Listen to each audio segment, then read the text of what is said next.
Coming to you live from parts unknown. Here are two guys hanging out, chatting about life, crime, and passing time. One loves to wear his sunglasses inside. He's a connoisseur of tasteless thoughts and an avid fan of Dawson's Creek. Who isn't? And the other is a man who's always willing to one-up your story. He loves his lawn a little too much and has a closet full of white New Balance sneakers. Who doesn't? Here are Captain and Morgan.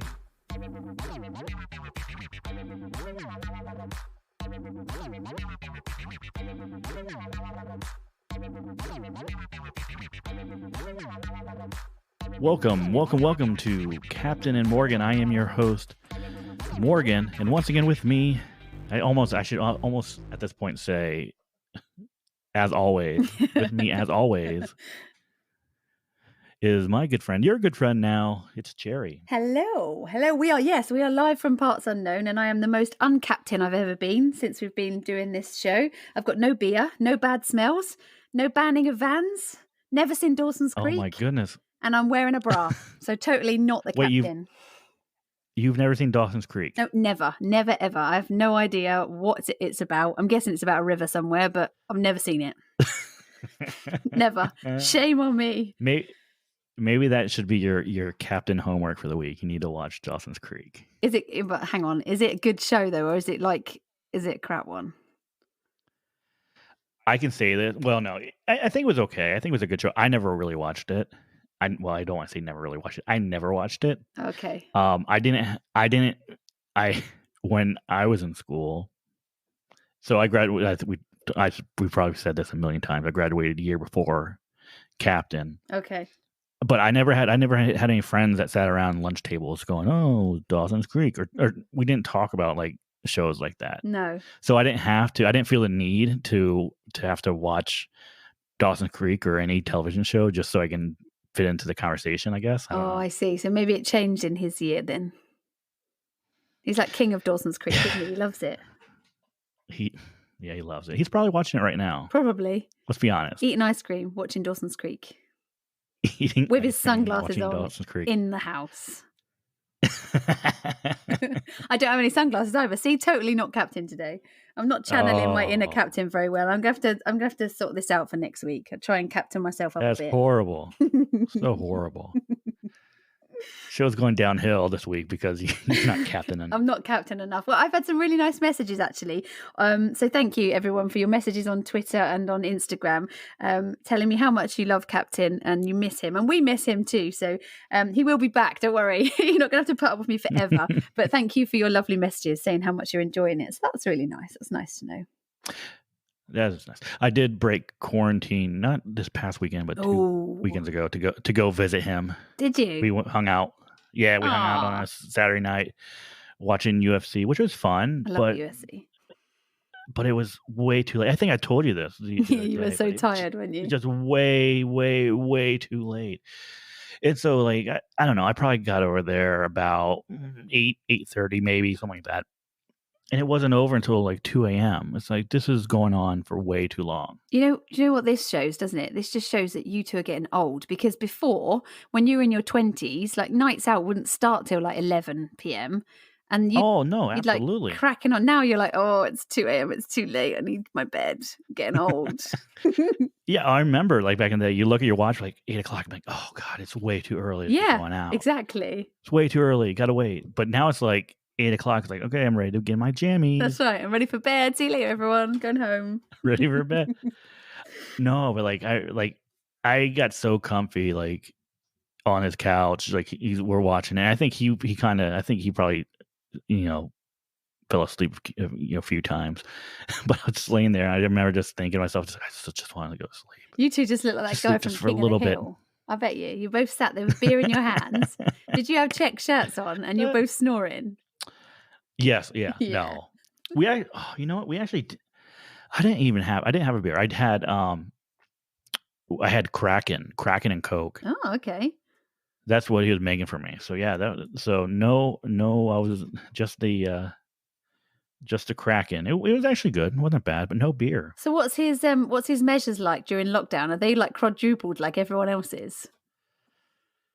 Well, yeah, a little bit, but I think he's worked so much anyways. It's no different for him, is it? No, not really. I think it's a little easier now with things kind of opening up and things being a little bit back to normal as much as it can. Yeah. So I know for a while he was having trouble because he would always do his grocery shopping late in evenings or at nights. And so when grocery stores were on like limited hours, I think he had a hard time with that. But with it, with the way things are now, I mean, store hours are pretty much back to normal. Yeah. It's so much easier with the stores back to normal, though. Like, I'm the same. I like to do my shopping when no one's around. I like to go late in the evening, like an hour or two before they close, get it all done and come away again. I don't like busy shopping places because you can't look at stuff properly. Yeah. No, I'm an early morning shopper. That's me. I like to get in and get done. Yeah. And the same thing for like a place like I know you guys don't have Targets there, but like if I'm going to a place like Target, the earlier the better, because once you get to like midday, a store like Target is just ridiculously packed, like always. Do you know? So if you get in like right after it opens, then it's the quiet. whole store's empty, it's quiet. You get in, you get out, no problem. So the girls that do the Date with Dateline podcast told me, they've been telling me all about Walmart over there, and I was so excited to come over and go to Walmart because apparently there's some crazy happenings in those Walmart shops. Like, yeah, well, you guys have Walmart. Well, what is it? Is it Tesco? Yeah, we have Tesco here. Which is owned by Walmart, but it's probably not as Walmart crazy. No, I mean, it is here. There's a whole website that tells you all about the goings on in Walmart, and like there's some crazy stuff on that, like totally crazy stuff. Like people shopping in their pants. Seriously, well, you don't call them pants. What do you call them? Well, no. Because that's normal for you. People shopping in pants. That's not weird, but they're like underwear. What? Yeah. There's this whole website, like this Walmart thing that shows you all the weird goings on and things that people have found in Walmart. And the people of Walmart, is that it? Yeah, and it's mad. I can't wait to visit. Sod the Statue of Liberty. I'm going to Walmart. That's where I'm going.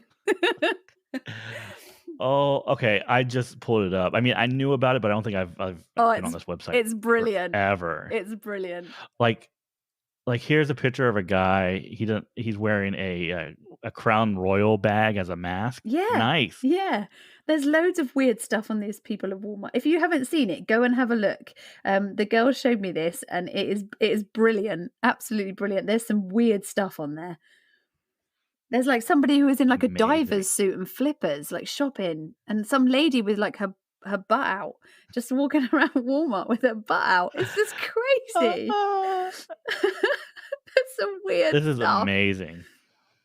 Now can you see why I'm excited to visit? I don't know why Walmart is like that. I mean, I don't think I've seen anything like as crazy as some of the stuff on this website. No, but you definitely see crazy stuff like this guy wearing a bra as a mask. Exactly. It's just it's mad. There's some strange stuff. There's a guy that was dressed as a dragon, just literally walking around Walmart dressed as a dragon. It's just some of them are just weird.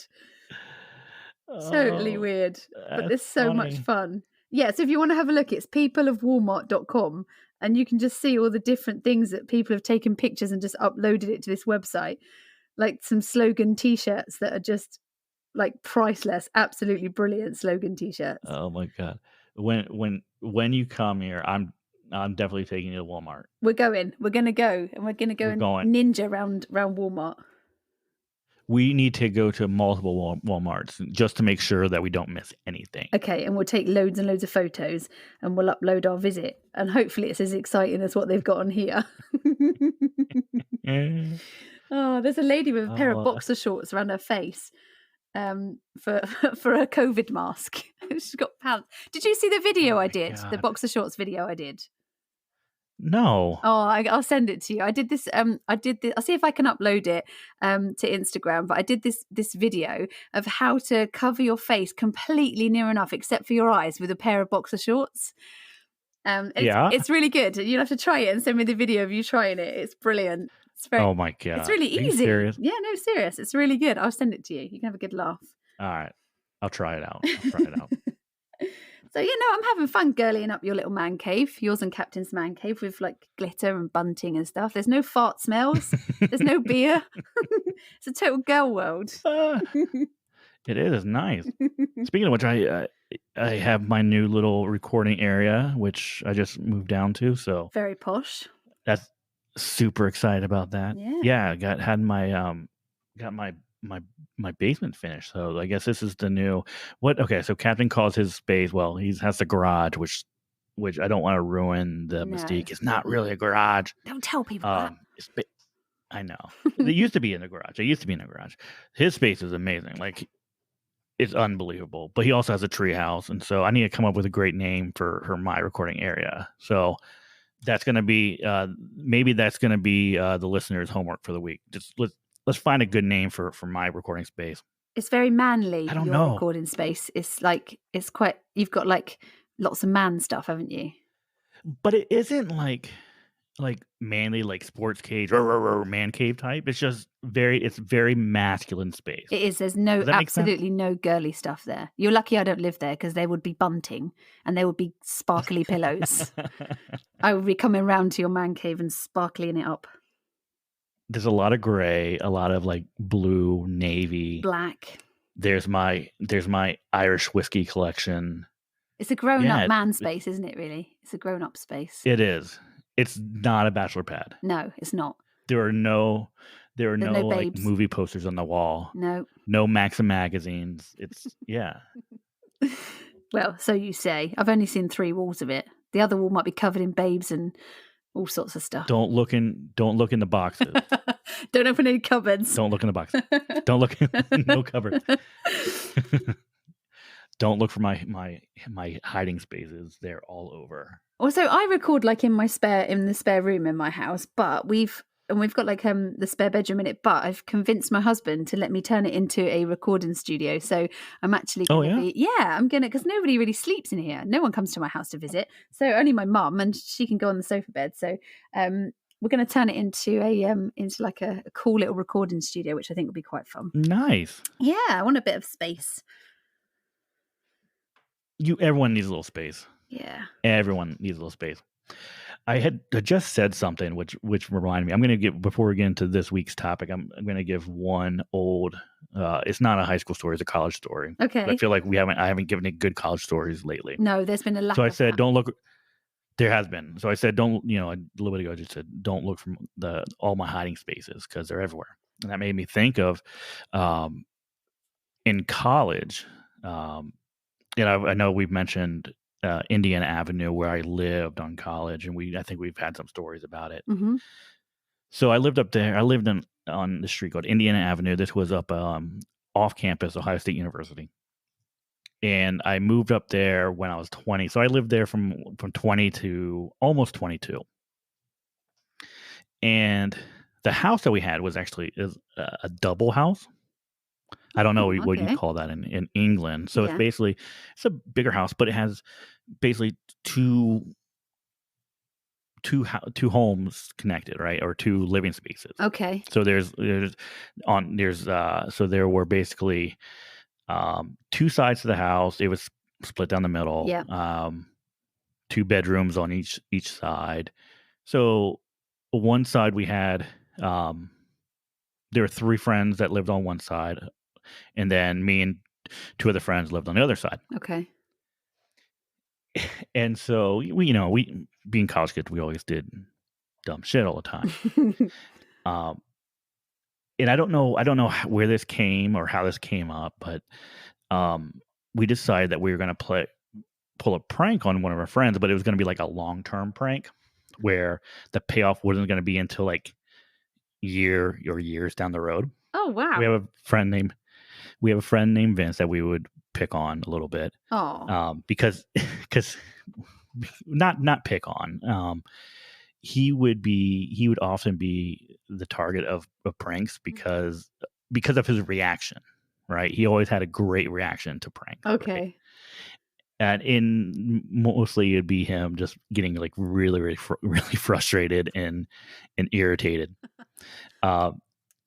So one day, one of my friends, Goldie, decided, hey, let's go down to like a secondhand bookstore or whatever, because they have all these really old adult magazines.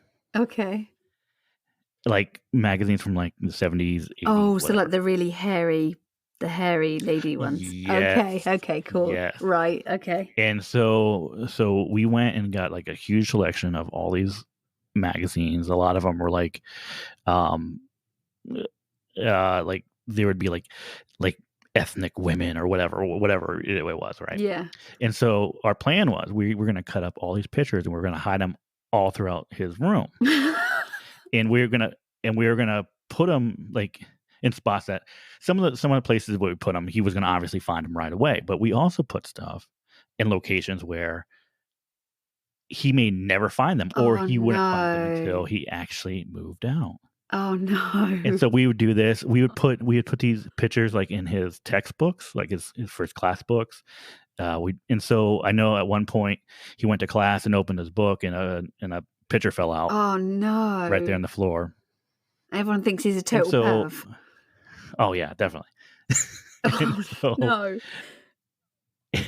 And so yeah, he found a lot of them like right away. So once he found like the first one and he knew like, oh, you guys are assholes, he went through and he's like was collecting all the stuff up from his room.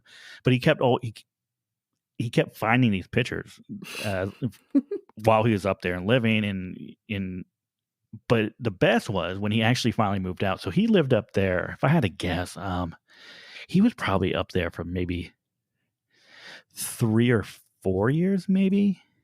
Oh, wow. At least, right? So that's how long he lived in that house. So when he finally moved out, he got his family's help, his mom and dad and sister and stuff. And so as they're moving, like his dad and stuff, guess what they kept finding? Oh, that's awful. You're so mean. They kept finding all these pictures, these porn pictures. They're going to think he's got a problem. All over. Oh, God. Poor guy. That's really mean. You're horrible, horrible people.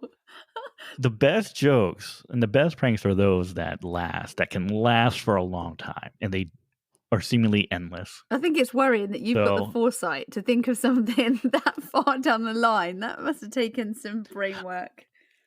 I guarantee you, I have no idea who's living there now, but I guarantee you there's a college kid living in that room right now that has no idea that there are probably still pictures that we cut up in that room somewhere. I guarantee you. Oh, that would be. I know some of the places we put them. There's no way he or anyone else were gonna find them. So there were pictures like in the wall. That's what I was going to say. So if you did like stupid things like under the carpets and stuff, it's like someone's going to buy that house, rip up the carpets and go, oh my God, look at this. Someone's had a real problem. Yes. Oh, that's one day, 100 years from now, when they're like, this house needs to be condemned, we got to tear it down. They're going to tear it down, and they're going to find on the pile of rubble is these pictures of women with hairy bushes. And men with moustaches. That's what it's going to be. Yes. Oh, we're going to be reading about this when you're like in your 80s. It's going to be on Wikipedia, the House of Porn, where people just keep finding pictures all the time. It's going to be all your fault. Oh my goodness. That's brilliant. I can't wait until Vince has a daughter who's my daughter's age, so they're both 6. So I can't wait until she's of age and we can tell her that story. Yeah, that would be great. And your daughter's going to be dying of embarrassment and going, Dad, you can't say porn. Porn. Yeah, it's like, hey, this is the story of how your father Vince was addicted to porn. Yeah. And she's you might put up the pictures and hide them all over his room. That's what you want to do. Like now he's older, you want to pop to his new house and go, oh, Vince, you're still doing it. There's still porn in this house. You dirty man. Oh, poor Vince. He would be like, oh, not again. Poor Vince. I know. I'm sorry, Vince. Vince is actually sorry your friends are so crap. he's actually a good segue into our topic for this week, because Vince was, for the longest time, he was very into bodybuilding and lifting weights. Now, I don't know if he ever got into any illicit drugs. I don't think so. I don't think he did. I think he was, he would use protein whey, but he was huge for a while, and I wouldn't be surprised if someone was like, "Oh, I probably use steroids." Yeah. But our topic this week, we talked about it last week, just very briefly on the show, and I put out a post letting you know that we're going to talk about it. We're going to be talking about Chris Benoit and the Chris Benoit, basically, you want to call it family tragedy, the double murder suicide of Chris Benoit and his wife Nancy and son Daniel. I think that's a really good way to describe it. I think tragedy is, I think that is the right way, because it is actually, when you delve into it, everybody straight away kind of thinks, oh yeah, it's a steroid-induced rage. He's on steroids. He's lost his temper. And when you delve into it, it's not quite as clear cut as that. And I think it is a really tragic story, actually. No, absolutely. I think the easy answer is, it's a man gone mad and visually kills his family. Not that didn't happen, but I think there's a lot more to it. Yeah. There is I don't have the answers. I don't think really anyone's going to have the true answers to what happened and why it happened, but it's something that we're going to talk about, and we're going to try to talk this out and see if we can come up with maybe not a conclusion, but just maybe a slight understanding of what possibly could have happened. I don't think, like you're saying, I don't think anybody's ever going to know for sure, because people weren't there at the time. So the only person who really knows what happened is him. And obviously he can't tell us. So I think it's a very sad story, sad for him, sad for his family, and sad for the family that's now left behind. He had 3 children. He had David and Megan, who he had with his first wife, Martina. And then obviously he had Daniel with Nancy. So there were 3 kids involved in this, albeit 2 grown-up kids and a smaller one. But there are 2 kids left behind without their dad, which is, that's sad on its own. That's really sad. Exactly. Now, while our story is going to be heavily talking about what happened between June 22nd and what do you want to say, June 24th of 2007. Yeah. I think there's a story that goes longer, goes farther back than that. Yeah. So let's kind of talk about Chris Benoit and who he is, and why this case is so famous. Chris Benoit, as you may or may not know, was a professional wrestler who wrestled for 22 years. Yeah. Wrestled for multiple promotions. He was born in 1967 in Montreal, Quebec, Canada, but was raised in Edmonton, Alberta, Canada. I think, if I'm not mistaken, he first got into wrestling right around 1985 when he started training with Stu Hart, who is the father of Bret Hart and Owen Hart, and wrestled for his Stampede Wrestling promotion. Mm-hmm. And so he did that for 4 years before moving on to Japan, where he wrestled in Japan from about 1986 to 1994. That's probably where he really got famous, or he made a name for himself. Yeah. He started watching wrestling, I think he was 12 years old. He went to his very first wrestling event. And that was, I think it was the guy that he really loved was Tom Billington, this Dynamite Kid. Oh. That was his idol. Oh, yes. He absolutely idolized him. And he went to see it in the Hart family dungeon, and he absolutely loved it. And that's what sparked his love for wrestling. 12 years old. That's crazy. And it's interesting because if you look at Tom Billington or Dynamite Kid, him and Chris Benoit are really comparable to each other. Yeah. Not only in style, but in size and stature. So if you looked at the two of them, they were very, very similar. I was reading about this, and apparently Chris was not sort of taken the mickey out of, but sort of it was brought up a lot that he wasn't tall enough to be a wrestler. Yes. And now he was 5'11". That I don't think that's short, but maybe it's short in wrestling terms. That's what he was billed at. So we got to remember when it comes to wrestling, and they're carnies, so they lie about everything. Okay. So while he was billed at like 5'10", 5'11", he wasn't. He was probably closer to maybe 5'8", 5'9". Oh, okay. So he was quite small then for a wrestler. Because when you look at him, his bulk, he does look small. He doesn't look 5'11". And when I was reading that, I was thinking, well, hang on a minute, 5'11's not short. I mean, I'm 5'1 3/4", so 5'11's massive to me. But then that makes sense. For the time that he got into it, he was definitely on the smaller side, because he got into wrestling in the mid 80s, and so mid 80s and 90s, and this is the age where, of course, steroids were prevalent, and it was always the bigger the better. So you had tall guys, you had huge guys. I think like Hulk Hogan, he was probably what 6'7", 6'8". Exactly. The Undertaker. So when he was you like compare that. Oh, yeah. So when you compare that to someone that, even if he was actually at 5'10", 5'11", that's still significantly short for that time period. Yeah. So he did have a lot to overcome. And so one of the ways he did it was, hey, he might not have the height, the stature for it, but he can put on muscle. And so that's what he focused on. He focused on trying to get big, just like Dynamite Kid. And he was huge. Huge. He was huge.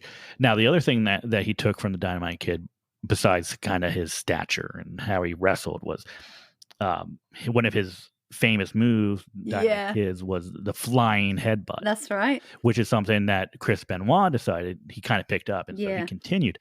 This is basically a move where he would stand on the top rope and jump off the rope and land on his opponent's head, with his head, which, let's be honest. Yeah, we know that wrestling, a lot of the moves are I don't want to say not real, but they're done in a safe way. It's entertainment, isn't it? It is entertainment, but still, anytime you're jumping off, ropes and you're going to headbutt something, your head's still going to be hitting the other person, right? Yeah. So it is really a dangerous move, and I think down the road that's going to have serious consequences for Chris Benoit. So after New Japan, so once again he was in New Japan until about 94. At that time, he also started wrestling for WCW World Championship Wrestling. That's right, yeah. Which was owned by Ted Turner at the time. And I think he got into that because around 92, 93, there was a like an inner promotion angle between World Championship Wrestling and New Japan Wrestling, where New Japan would send over some of the wrestlers, and WCW would send over their wrestlers to Japan, and they would kind of wrestle each other. So that's how he first got noticed by WCW, but he wasn't signed right away. Okay. After he left Japan, he wrestled for Extreme Championship Wrestling, or ECW, for 2 years, 94 and 95, which was I'd call that probably like hardcore wrestling. So they were a little bit more violent than your standard WWF, WCW wrestling. And then finally, he in 95, he made it into WCW. Yeah. Where he ends up meeting his future wife, Nancy, who was at the time, she was a valet for another WCW wrestler named Kevin Sullivan, who was also a booker for WCW. Basically, a booker is the person who kind of writes storylines and he kind of sets up matches for everyone. And decides who's going to win, who's going to lose. That sounds like a fun job. To decide to do that? Yeah, definitely. But wouldn't that be stressful though? No, I think it'd be really good fun. You got to keep everyone happy. You got to come up with interesting ideas. You're never going to keep everyone happy. I like that in the old style wrestling days, like the 80s, 90s, when you had like the wrestler and then you had like his little entourage. So you had like the Hulk Hogan and the Miss Elizabeth and that kind of Randy Savage, that fight between them. And you had the women that didn't really wrestle then. They were just kind of like Nancy was. She was like woman, wasn't she? And she was really cool. And she was like, she was at the sidelines and was just kind of there promoting and doing that kind of stuff. And I liked it when it was like that. I think that was, Yeah. and they don't really have that anymore. There's no kind of like, there's nobody like her anymore. Not really, no. Because the girls are like I mean mean, wrestlers now.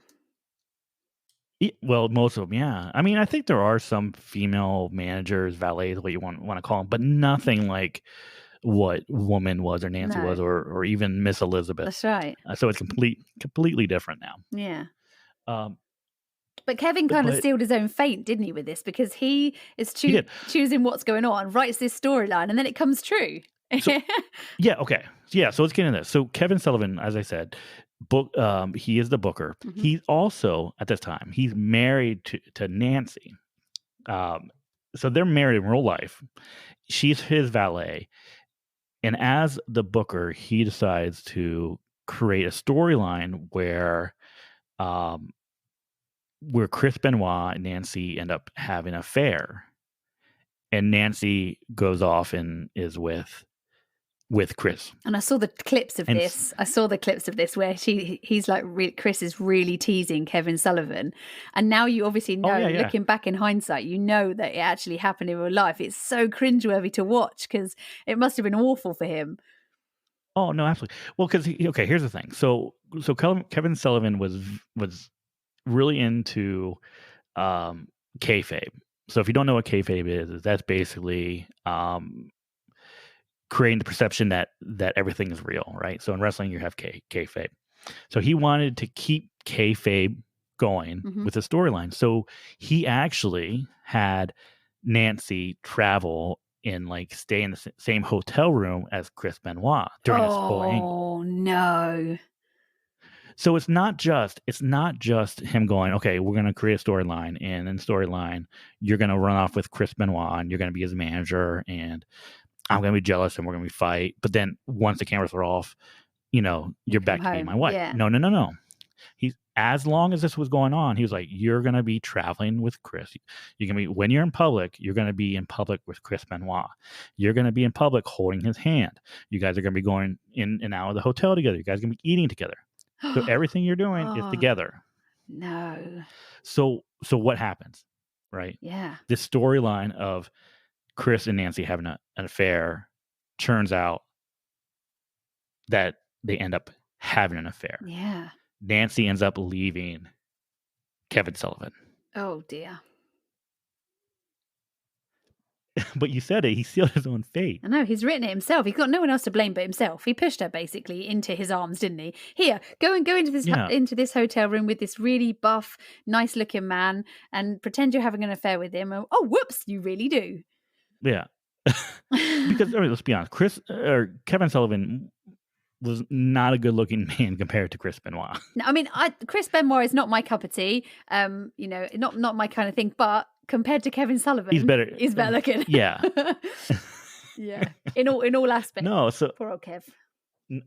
So yeah, so they have this. They end up having an affair. Nancy ends up leaving Kevin Sullivan, and then I think it was in 2001, end up marrying. Yeah, November 23rd, they got married, 2000. And they'd already had Daniel, because they had Daniel was best man at the wedding. So Daniel was already there at the wedding. So not only did she marry him, you're right. She was pregnant and she'd had his child. I mean, that's the right kick in the teeth for Kevin Sullivan. But on the other hand, at least she just didn't like have an affair and leave him. At least she married him and, made a life of it. Yeah. I mean, I'm sure there's other part to it. I'm sure things weren't hunky-dory between Nancy and Kevin. I don't know. But Nancy's kicking herself that he didn't set her up with like Stone Cold Steve Austin. She's like, damn it, why can't I have Stone Cold? Oh. So that's going on. So he's in WCW still. In 1999, he ends up leaving WCW. Him and a group of really good friends in WCW ends up leaving and going over to WWF. So it was Chris Benoit, Dean Malenko, Perry Saturn, and and Eddie Guerrero. Yeah, of course. Yeah, so they end friend. his best friend Eddie Guerrero. So they end up going over to WCW because WCW, they felt like WCW wasn't giving them the opportunity because they were all smaller guys. Um, and at that time, WCW was, I think they were probably still in the height of like NWO and basically all the bigger guys were getting, all the main events and stuff. getting all the good stuff. And so they were kind of left to the wayside. So they end up going to WWF, and this is probably where Chris Benoit had his most success. Yeah. So he was in WWF from 2000 till 2007, of course, when he committed suicide after the murders of his wife Nancy and son. So it was 2003 that Nancy actually filed for divorce from Chris, and she cited cruel treatment and that the marriage was, broken down and they couldn't save it basically. She claimed then that he would break furniture in a rage and throw stuff around, and she got a restraining order out against him. But he begged her sister to let him talk to her, and the sister sort of rang up and said, "Okay, look, he really wants to talk to you. I think you should talk to him." And they ended up getting back together. And it was sort of from there onwards, it kind of went a bit downhill really after that. Okay, so they're married in 2000. 2000, yeah. And then 3 years later, Yeah. she files for divorce. Yeah. So, I mean, they died in 2007. So we're going right back to 2003. She was already citing that there was, rage. And I think Chris Jericho, he described it as a volatile relationship. He said it was volatile all the way around. That's how he described it. He was quite close friends with Nancy and Chris. And he said, yeah, it was just a volatile relationship. So there was already some sort of abuse or mistreatment going on. Yeah. Early in their marriage. Yeah. But she did drop the restraining order, and they did sort of work things out, and things seemed to be okay. But he had when his best friend Eddie Guerrero died, two of his other best friends died not very long after Eddie Guerrero. So he lost 3 really good friends within sort of like a few years of each other, which must have been like devastating. Yeah, it was Eddie Guerrero who died in late 2005. Yeah. Eddie Guerrero was one of the wrestlers that went from WCW over to WWF with him. And like we said, his best friend, he was probably one of the very few people that Chris could confide in. Yeah, they were really close. Really, really talk to. Now, Eddie was found unconscious in his hotel room. Yeah, by his nephew. Now, I don't remember if it was heart failure. Yeah, it was billed as natural causes. So he did die of natural causes, but it was related to heart disease. So he did have heart disease, which was linked to substance abuse throughout his adult life. Now, HGH in steroids, or yeah, it was. Okay, yeah, so, it was. So he passed away, and then shortly after that, in 2006, I think it was his other good friend. I can't think of his real name off the top of my head, but it was Johnny Grunge who passed away. Yeah. Shortly after Eddie Guerrero, and I think that was probably what really started the downhill spiral for Chris Benoit. Yeah. Because short after these deaths, he fell into what people have said, which is a very deep depression. Yeah. Now people would always consider him to be quiet and kind of reserved anyways, but after Eddie passed, he I don't want to say he shut out the world, but he really stopped fully communicating with anyone. He became a bit of a hermit, didn't he? He just didn't. He had this thing about not getting too close to anybody after losing. I think it was one of his friends was the one that he was best friends with, like locally to his house. There was Eddie Guerrero, who was his best friend sort of overall. Then there was a guy that he used to wrestle with in Japan that he was really, really good friends with. And then there was this guy that lived locally to him. And when those two died, I read the reports from like Nancy and other people saying that he basically just fell apart. His whole world just sort of fell to pieces, and he was struggling really bad, but not getting any help from anyone. Yeah, and I think at the same time, he kind of, if I'm not mistaken, he started to get a little paranoid. Yeah, he did. Some paranoia started picking up. Like, he would do stuff like if he was driving to the gym to work out or whatnot, he would never take the same route twice. No. He always felt like there was someone, like people following him, and so he would always find different ways to get to and from. Yeah, and he would never do things at the same time. So he would never go to the gym at exactly the same time or leave the house exactly the same time. He started to be really strange and do some really odd stuff. His sister-in-law was reported that she said that he started to behave very strangely.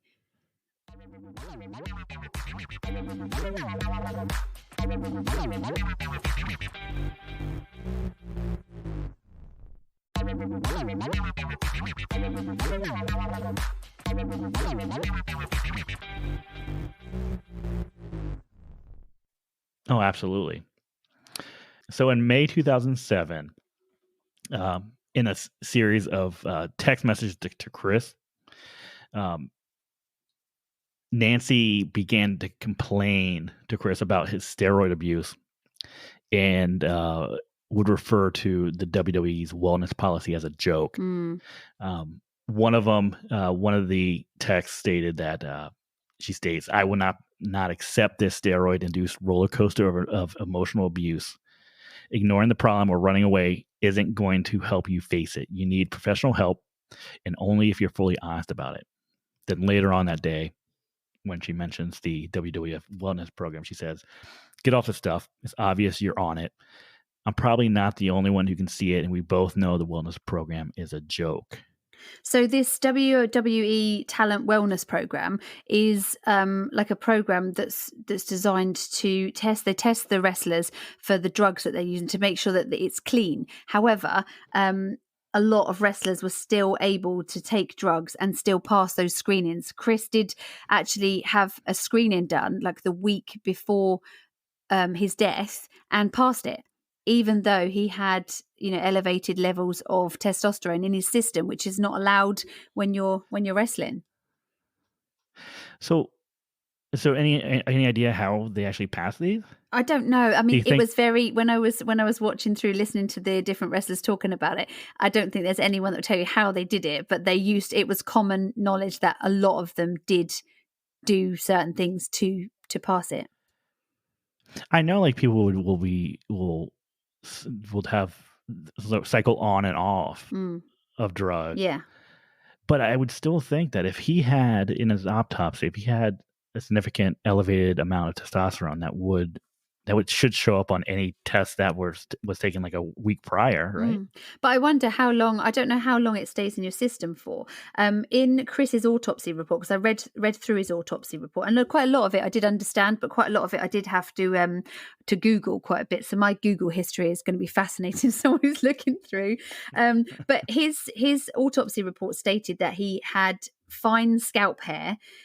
He also had testicular atrophy, which is damage to the sort of inside of his testicles, which is also suggestive of long-term steroid abuse. So this is not something that's sort of going to go away if you just stop taking them while you have your test done. This is sort of long-term damage. He had also liver damage, which was another sign of that. He had an enlarged heart as well, and I know that athletes usually do have larger hearts than us general humans, but his heart actually weighed 620 grams at the autopsy, and the average weight of a heart for a man between 31 and 40 is 289.6 grams. So we're talking almost 3 times the size. Yeah, and of a normal heart. And now that is that is linked to alcohol and cocaine abuse. And there are reports that obviously he did have problems with alcohol intake. So I haven't really read much about him taking cocaine, but that's just what it says in the medical journals, that that I think it's cardiomegaly. That's what it was that he had, and that was documented on his. So that's fact. It's documented on his autopsy report, and that is linked with high blood pressure due to, amongst other things, alcohol and cocaine abuse. So yeah, interesting. Now, I believe, if I'm not mistaken, he was abusing at least painkillers, and he had been doing so since the early 2000s, when he had due to injury. He had an injury that required surgery. He had an accident, didn't he? Some sort of accident. Yeah. I want to say it was a neck injury. Yeah, it was an injury to his neck. I think it was a car accident. He had an injury to his neck, and he was taking. He had an operation and was taking pain medication from that. And that's sort of when his substance abuse with pain medication was started. Now, he had Xanax in his system, hydrocodone, and he had elevated testosterone at the point of his autopsy. However, the chief medical examiner did say that at the time of his death, there was no indication that anything in his body contributed to violent behavior and led to, the suicide and the murders. He was saying that he had been using illegal steroids. It was obvious, which was not in compliance with the program, the talent program, the wellness program.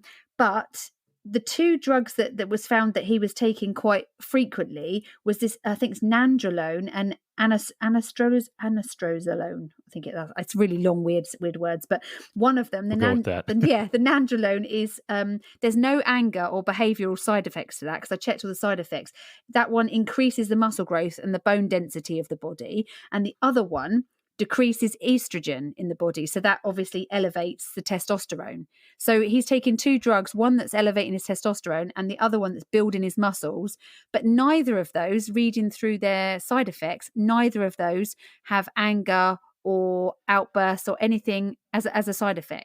It's more like pimples and bad skin, small penis, that kind of stuff. That's what it says. That's what it says in the side effects.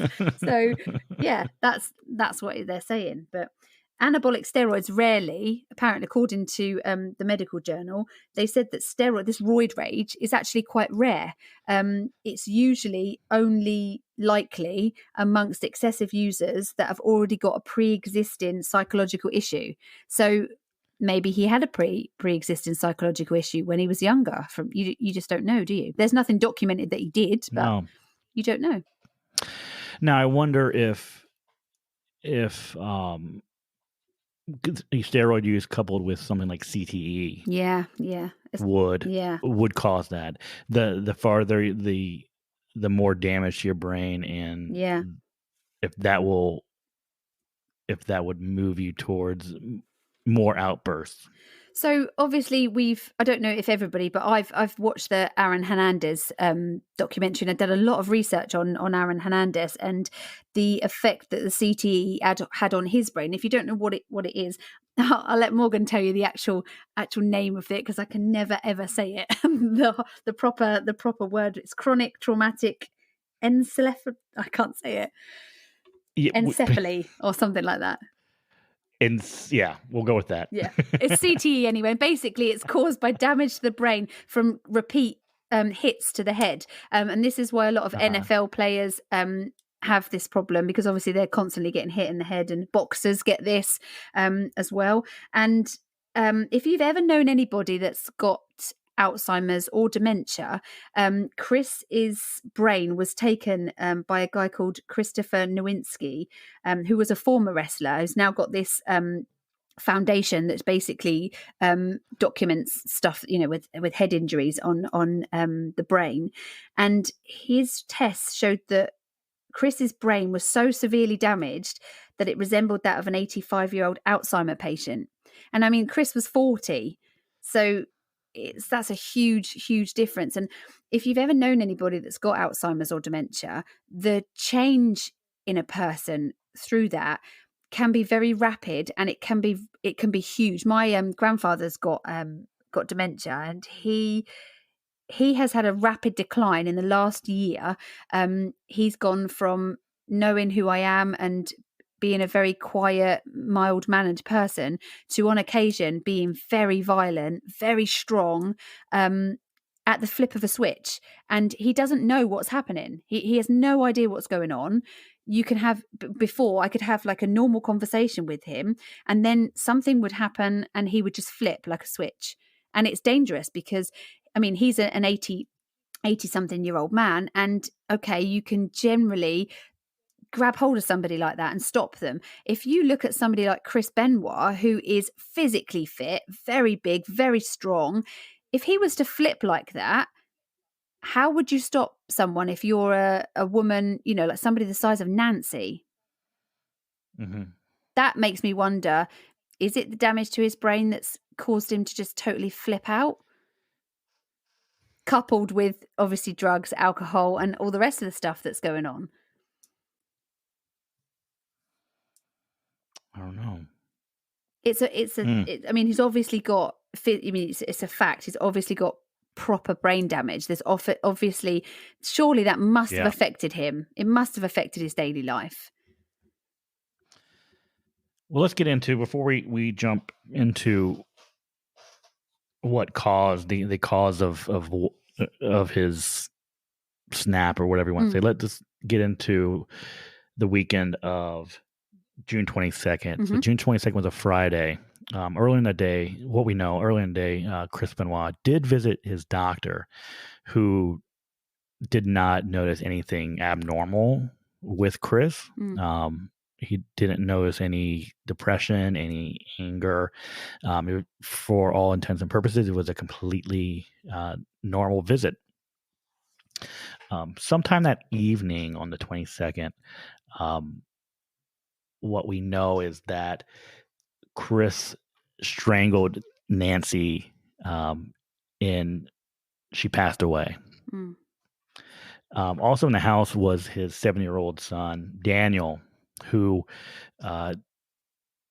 was not killed immediately after.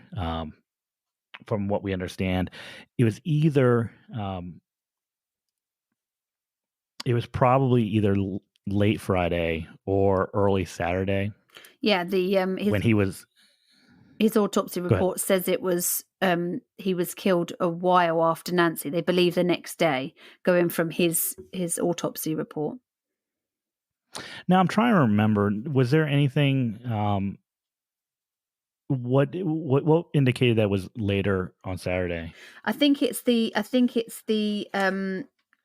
bodies. I think it was that's what did it. It was the condition of the bodies and stuff that they did the timing of the deaths, and it was Nancy was killed a while before he was. I mean, that doesn't mean to say that he wasn't. Obviously, he was sedated before he was killed, and he was suffocated from his autopsy report. That's what it says. But that doesn't mean to say that he hadn't been sedated for a while beforehand. So he was smothered, but he also had traces of, was it Xanax in his system? Yeah. So it almost sounds like he was given Xanax to basically make him to put him to sleep. I don't know. And then he was smothered. Is that how you read it? That's how I read it. Is that he was sedated first, and then he was suffocated. Yeah. Nancy also had Xanax in her system, but they don't believe that she was sedated at the time of her death. Now, with Nancy, was there any other any indications of any physical violence besides Nancy's strangulation? Yeah, Nancy's is a really hard read. Actually, it's a very hard read. Her autopsy report. It's not. I mean, I know none of them are nice, but hers particularly wasn't a very. It was an interesting read. Nancy was found face down in the upstairs room in their house. She was covered over with a blanket, and she had blunt trauma to her head. No sort of splits, but it was blunt trauma to her head. She also had trauma and contusions and abrasions to her buttocks and her legs. Her hands and her feet were tied with rope and with coaxial cable, so like a phone charger cable or some sort of cable. Both her hands and her feet were bound with like electrical charger cable. She also had, I've read a lot about people saying that her back was broken, but on her autopsy report, there's nothing in her skeleton to say that there were any broken bones.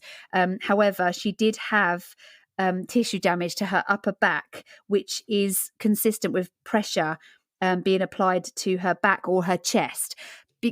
Nancy was left for a couple of days before anyone found her, and her body was not in a very good condition. So she had deteriorated quite a lot when they did find her. So it was very hard for them to do the toxicology reports and things because of the way her body had changed post-mortem. So it's unfortunately they couldn't really test to see the stomach contents to see what was in there so much, as in if there were pills or anything like that in there, because of the changes post-mortem. So there was quite a lot of, she was quite badly decomposed when they found her.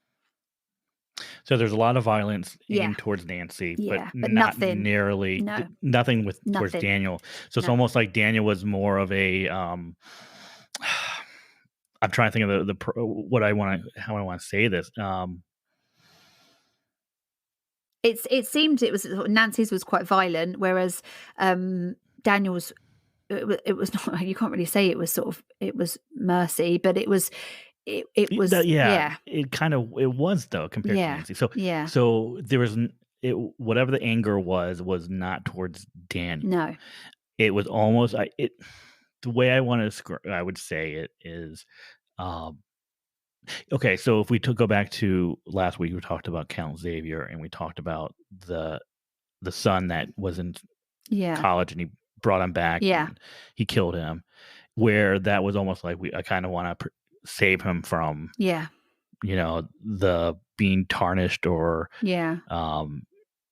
so it's almost like maybe Chris had realized what he did, and he was like he doesn't want to leave Daniel in a world without his mom and then without his dad. I don't know.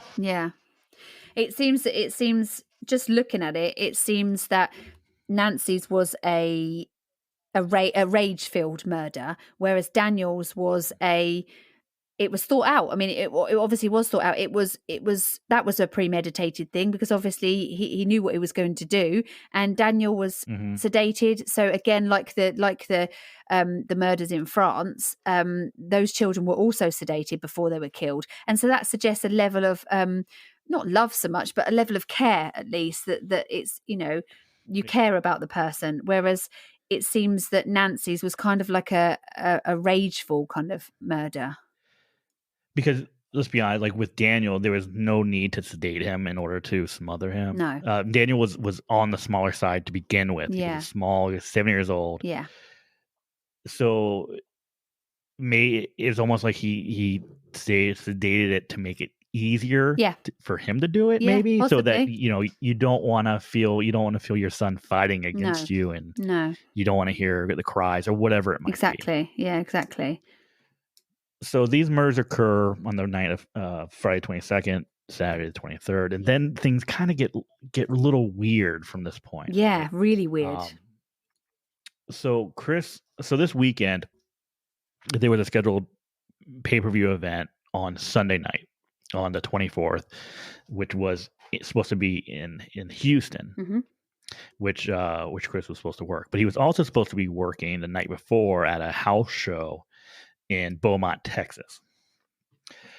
And so at about 3:30 p.m. on Saturday the 23rd, a coworker, Chavo Guerrero, received a voicemail from Chris stating that he had missed his flight and had overslept and would be late for the event that night. Which was really unlike Chris. Really, really unlike him. Wrestling was his life. He was never late for anything. So that straight away was a bit strange that he had overslept and missed a flight. Yeah. And so the coworker called back and Chris confirmed everything he had said in his voicemail.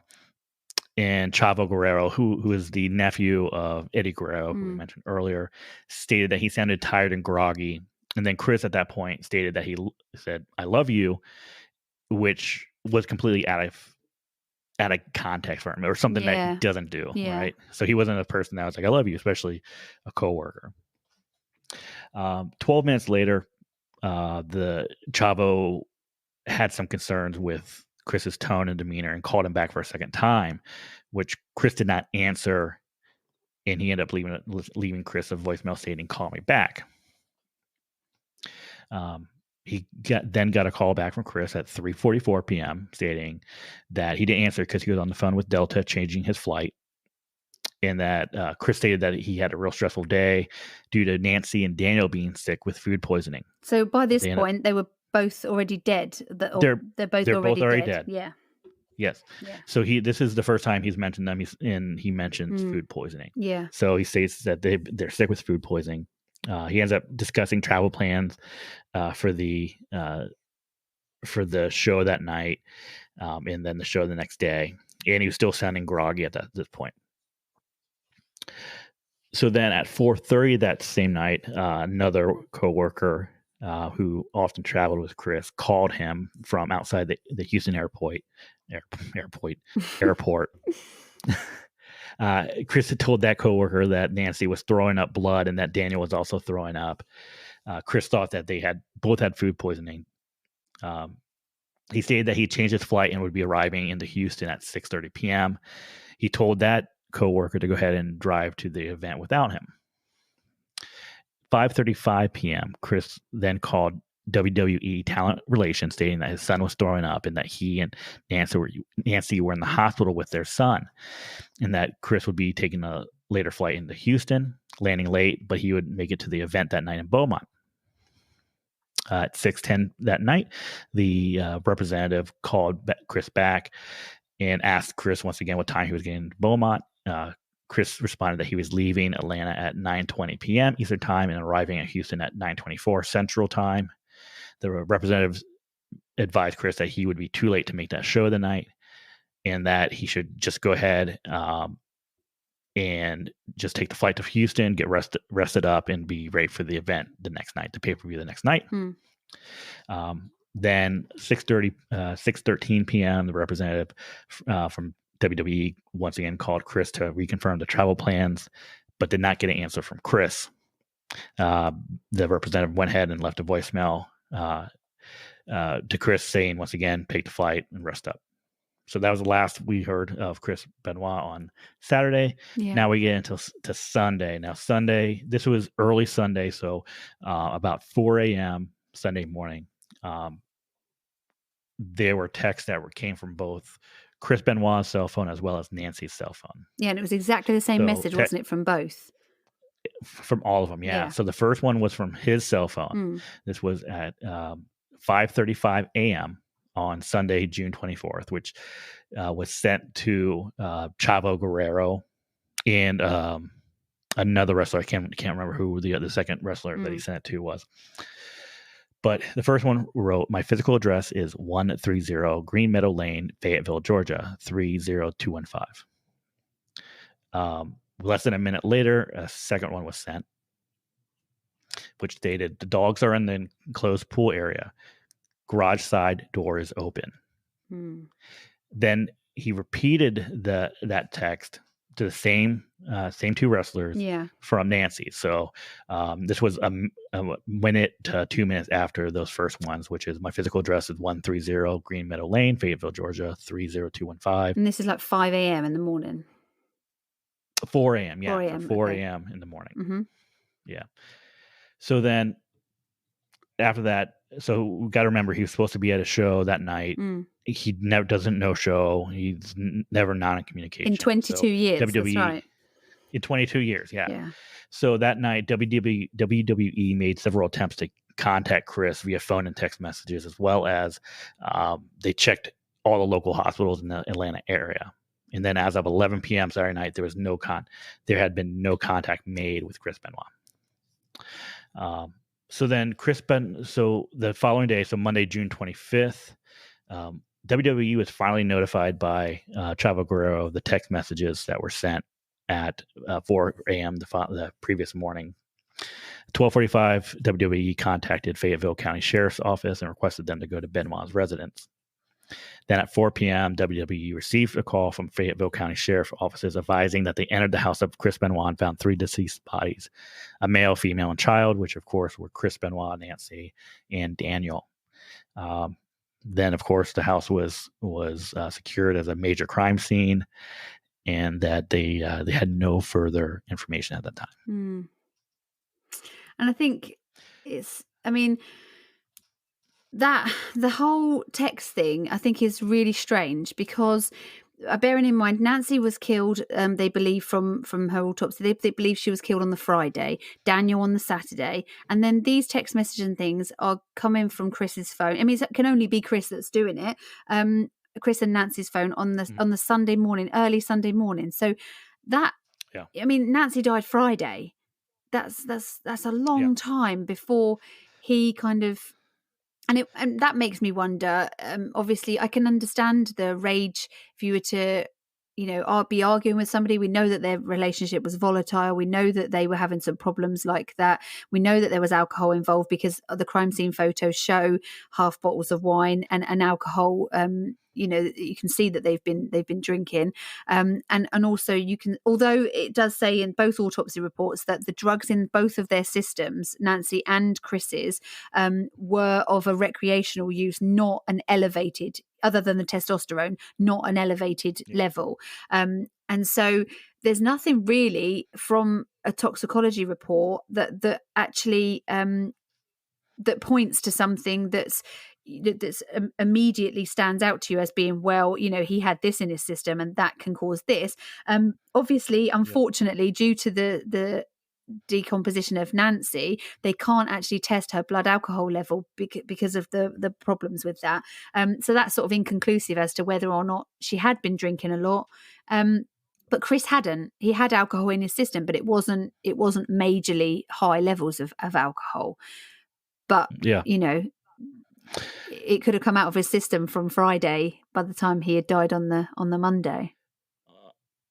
Or Sunday. Sorry, so it's my assumption that he died probably shortly after 4 a.m. on Sunday. So let's say Nancy died Friday evening.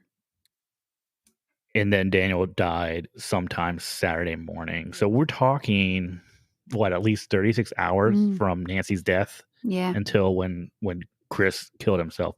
Now, he ended up killing himself by using a weight machine cord to hang himself by creating a noose from the end of the cord on the pull down machine, which ended up, and so he released the weight, which caused strangulation. Now, what's crazy, so let's go back to Saturday real quick. So we know that he was in communication with at least 2 coworkers, one being Chavo Guerrero. He was in contact with WWE, which it sounds like he had every intention of actually making the show. And we also know that for the fact that on his computer, he actually was searching directions to the actual venue where they're supposed to be wrestling. But he didn't book the flights, did he? The flight wasn't actually booked. He was just researching times that he could be there and how to get there. Yes. But the flight wasn't actually booked. So do you think that he was planning on actually attending it if he could? I don't think he was. You don't think so? No, I think it was. He was buying himself some time. I think he was buying himself some time by checking to see when he could get there and how to get there, and so that he could then go back to them and say, "Look, I'm coming. I'm on my way," and they're not going to worry about him if he's saying he's on his way. So he's buying himself a little bit of time. I mean, it must have been a desperate.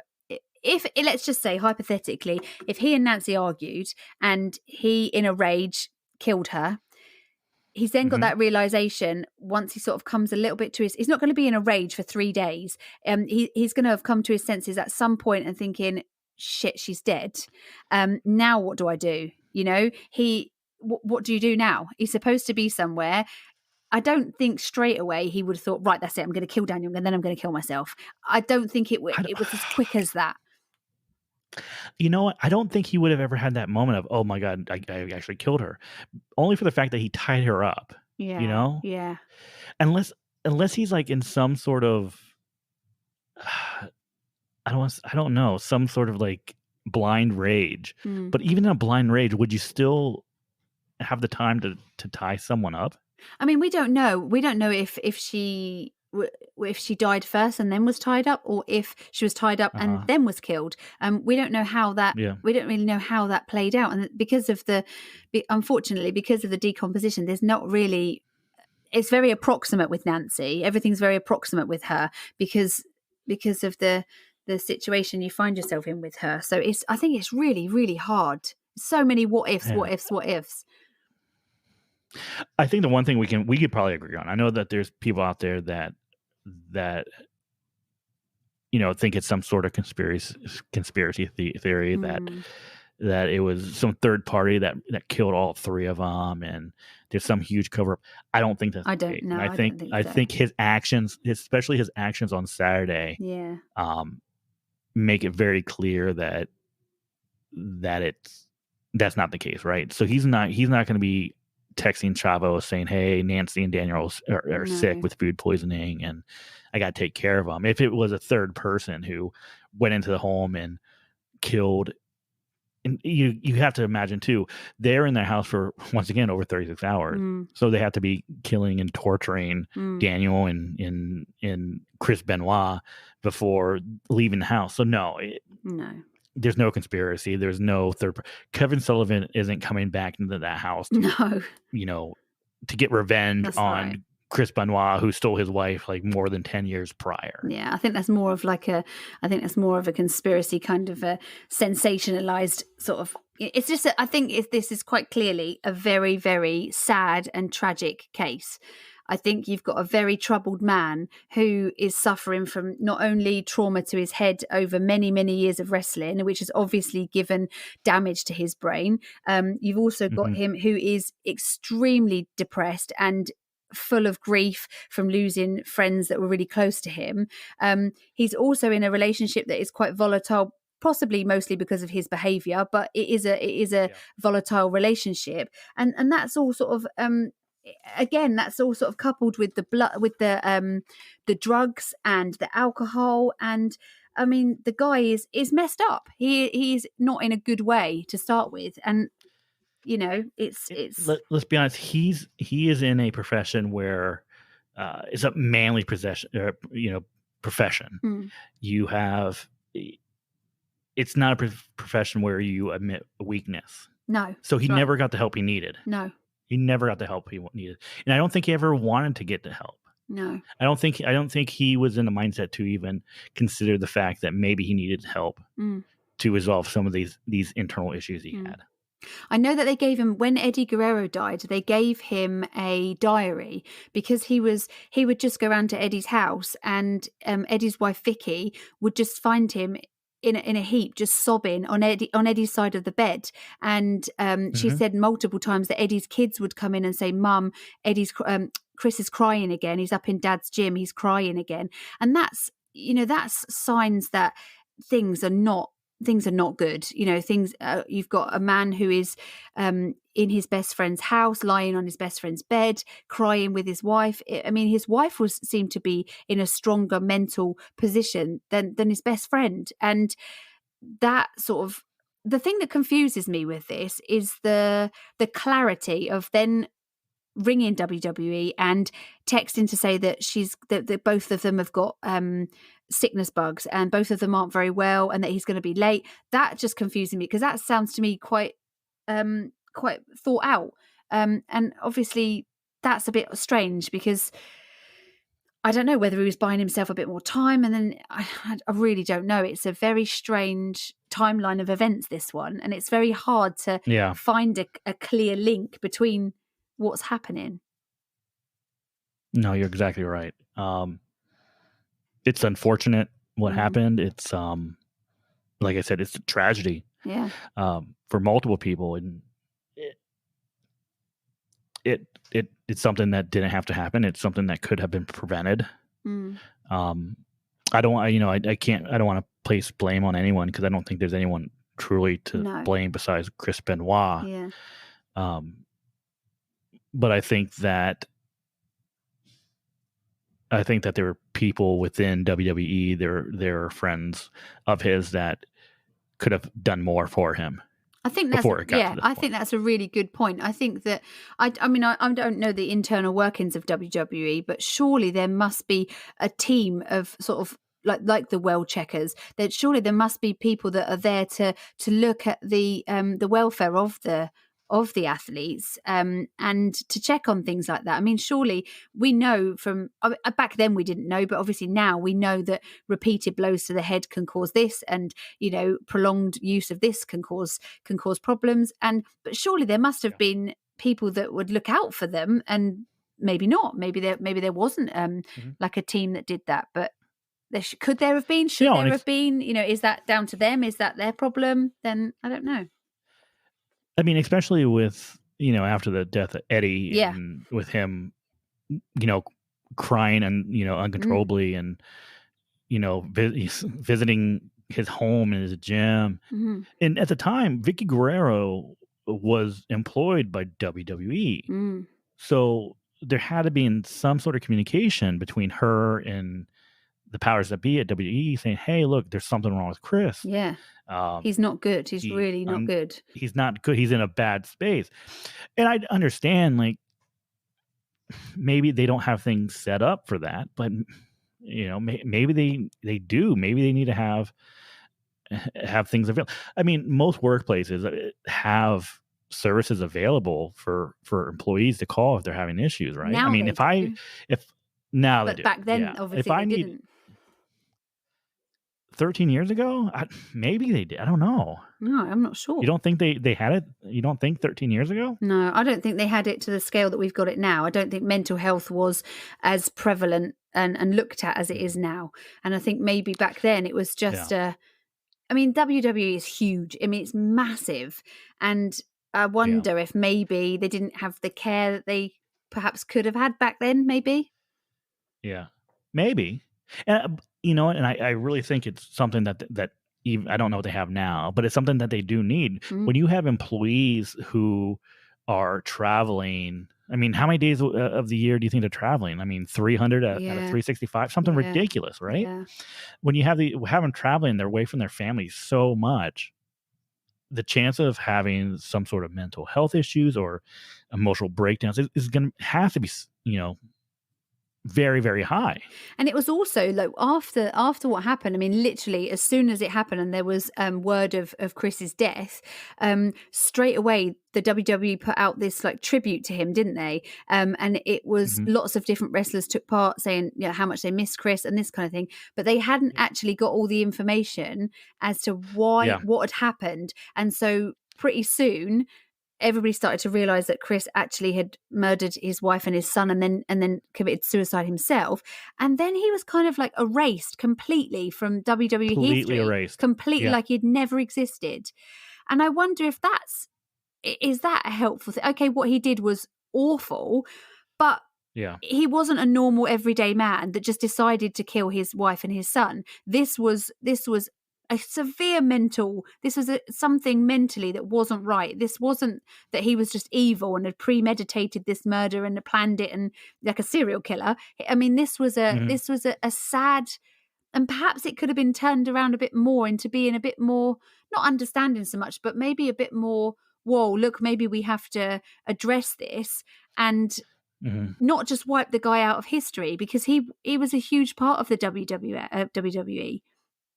And but would it be no, you're absolutely right. I think it's a bit strange that they just completely wiped him out from everywhere, and then they weren't allowed to talk about him. Like Vicky Guerrero wasn't allowed. They weren't allowed to mention the word Benoit at all. They just weren't allowed to talk about him. And I just think, well, doesn't that make it even worse? Yeah. Instead of just saying like, look, the guy obviously had problems. And I wonder if that's a little bit of embarrassment from their part. Yeah. And, no, it absolutely is. And I think it's kind of them, sweeping them under the rug. Yeah. And and kind of sweeping their portion of fault under the rug, right? I'm not like I said, I think Chris is fully at fault, but yeah, there's things that they could have done. There's things that they put their employees through, which make them susceptible to things like CTE, steroid use, prescription pain medication abuse. So they have to in order to protect themselves, they also have to protect their employees, and I don't think they're doing nearly enough to protect them. And it's not like you don't know it's happening. It's not like that they don't know that this is a huge secret that nobody knows. They know that this is going on. They know that, I mean, a lot of the wrestlers have gone from being wrestlers to then going up to be management and having, training and doing that kind of thing with the new wrestlers and stuff because they've retired or whatever. So they know, they've been through the ranks, they've done it. So they know that this is going on. Where's the support? Yes, what he did was awful, but the guy had issues, and why now have they just erased him instead of just saying, right, let's look at this. He was a wrestler, he was great in his career. However, behind the scenes, nobody realized that this was at the point that it was, and this is really sad and really bad, and we don't want this to happen again. So let's look at this and learn from it instead of just like sweeping him under the carpet like he never existed. I just don't understand why it's bad to speak about him. Why is it bad to speak about him? Surely he should be a lesson, to other people. Exactly. No, and I think also because of that, some people have unfortunately received backlash or continue to get backlash from what Chris Benoit does. Yeah. His son David continually gets harassing emails or texts or tweets that are directed to him about his father. I hated seeing that. I hated it because Chris Benoit is his dad.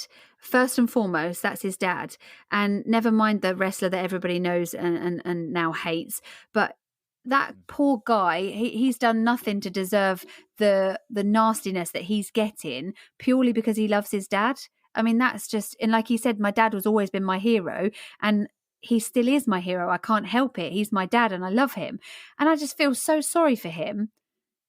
I just Absolutely. Seeing him talk, I just wanted to just give him such a big hug because I don't think it's fair that people should treat him like that. No, absolutely. And even like Chavo Guerrero will get like tweets or DMs.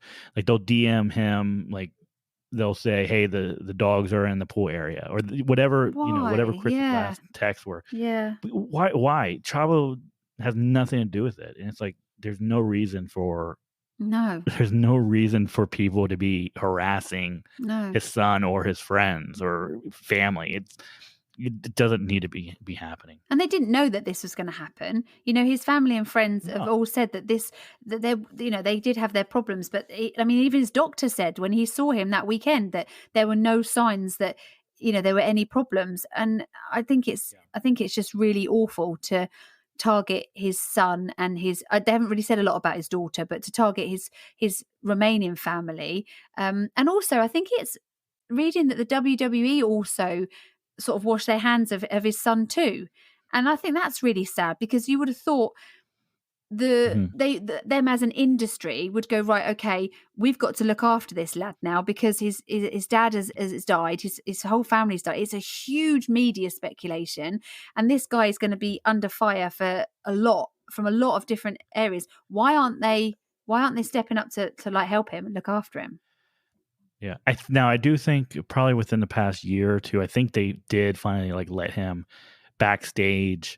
This is talking about David living backstage at one of their events. I think it was up in Calgary where he lives. And I think that was the first time that he's actually been allowed like backstage and to see some of the guys and to, say hello. Now these are, you got to remember too, like growing up as a kid, having his dad being Chris Benoit, he would go to shows with them and he would get to meet all these people who really were like, hey, these are dad's friends. That's and a lot of them were family.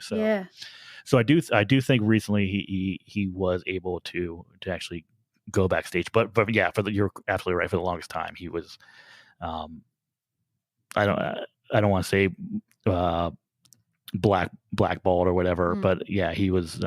They didn't exactly put their hands out to help him, did they? they weren't welcoming. No, absolutely not. Yeah. That's really sad, I think. That's really, really sad. Absolutely. Now, we probably talked a lot, but this is a very small portion of the whole story. Yeah. It really is. If you want to learn more about it, I really think you need to check out Vice has a television show called The Dark Side of the Ring, and they did a 2-part episode. I think it was this last season. I think it was maybe the third season, was it? It was third season. Yeah. It was the first 2 episodes, I think it was in regards to Chris Benoit. And they actually get into a lot into regards to Eddie Guerrero as well. So definitely check it out. Very, very interesting. Very well done. Interviews with his son, David, Vicky Guerrero, Chavo Guerrero. So Chris Jericho. So if you want to learn more about the whole story and learn what we missed and be obsessed like we've been for the past 7 days. No, absolutely. All right, Sherry, anything else before we call it a day? No, I think we've done a good job. There's a lot of info to get through, and it's a sad, I just think overall this is just a really sad case, this one. Absolutely. I'm sure that we're going to end and I'm going to think, damn it, why don't we talk about that? There's going to be something I missed or something I forgot, because the story is there's so much to it. I'm probably going to keep looking into it, and there's probably something I'm going to learn that I haven't known. So I'm interested to see what other people think as well. So if you do want to send us some messages on Twitter, or if you want to send us some Instagram message on your thoughts on this, then we'd love to hear them, because there's I think it's interesting to think what other people think about it. It's sort of, we've been obsessed, haven't we? So it's interesting to see what everybody else makes of it. Yeah.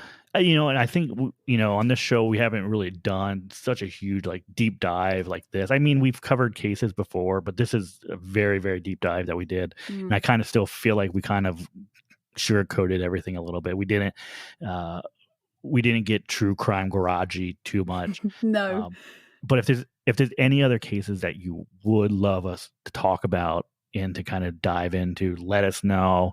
We're always interested in finding new things to talk about, and new cases that we might not even know.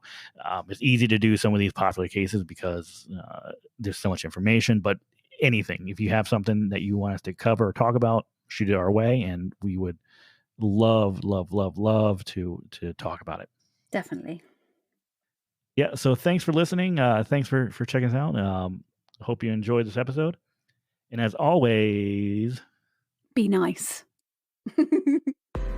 Thanks for listening to Captain and Morgan. If you enjoyed the show, please subscribe and leave a 5-star review. You can follow Captain and Morgan on Instagram @TheCaptainandMorgan, or you can visit their website at captainandmorgan.com.